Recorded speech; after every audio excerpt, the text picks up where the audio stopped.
Welcome to Despicable Maine Explainer Series. Today, Daniel Joy of Bucksport, Maine. So here's a real head-scratcher for you. A guy gets charged with stealing not one, not two, but 3 guns from a police evidence room of all places. And then, crickets. Years go by, and he's never even seen the inside of a courtroom. So what's going on here? Well, according to our source material, this isn't just some administrative delay. No, this story supposedly points to something much darker: alleged corruption and a 2-tiered system of justice right in Hancock County. All right, so to really get our heads around this, we've got to go back to the beginning. Let's break down the actual crime Daniel Joy was charged with way back in 2020. Okay, so check out this timeline from the source. It really shows you just how long this whole thing has been dragged out. It all starts in 2013. When someone turns in 3 guns to the Bucksport police for safekeeping. You'd think they'd be safe there, right? Well, fast forward 7 years to 2020.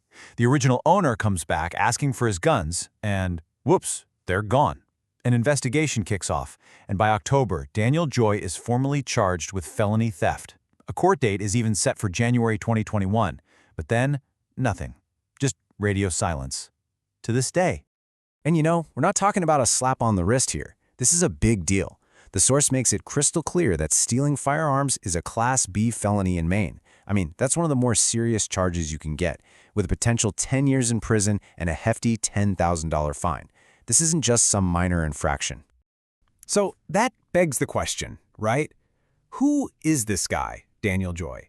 And why, according to the source, is he apparently getting a free pass on such a serious charge?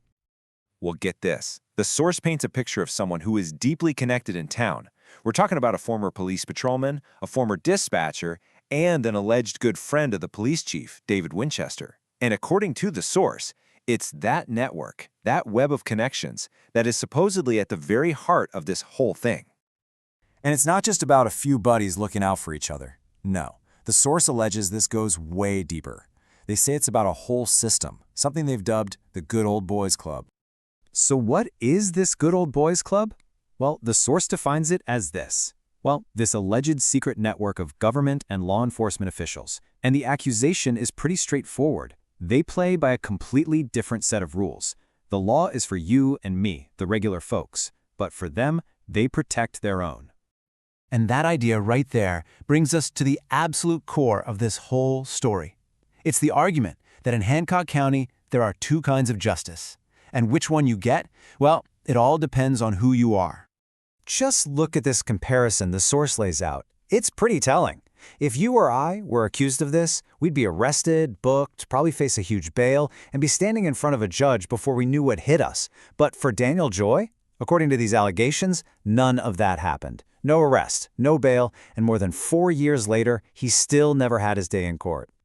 And that brings us to this number, which just says it all: 0. A big, fat 0.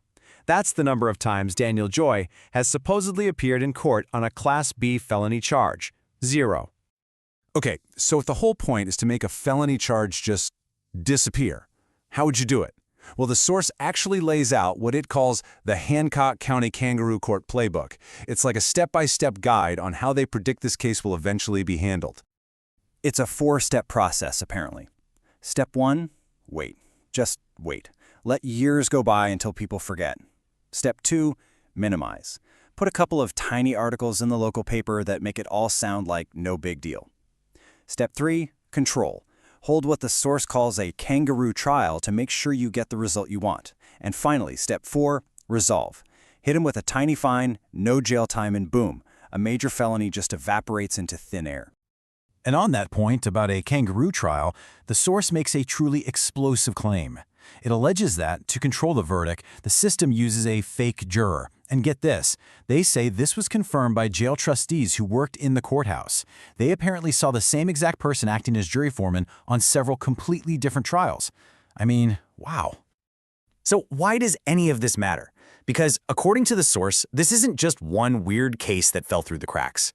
The Daniel Joy story is being held up as Exhibit A of a broken system.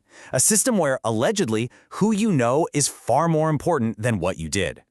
Which, brings us right back to where we started, to that simple, unanswered question. Will there ever be a public trial for the theft of 3 guns from a police evidence room?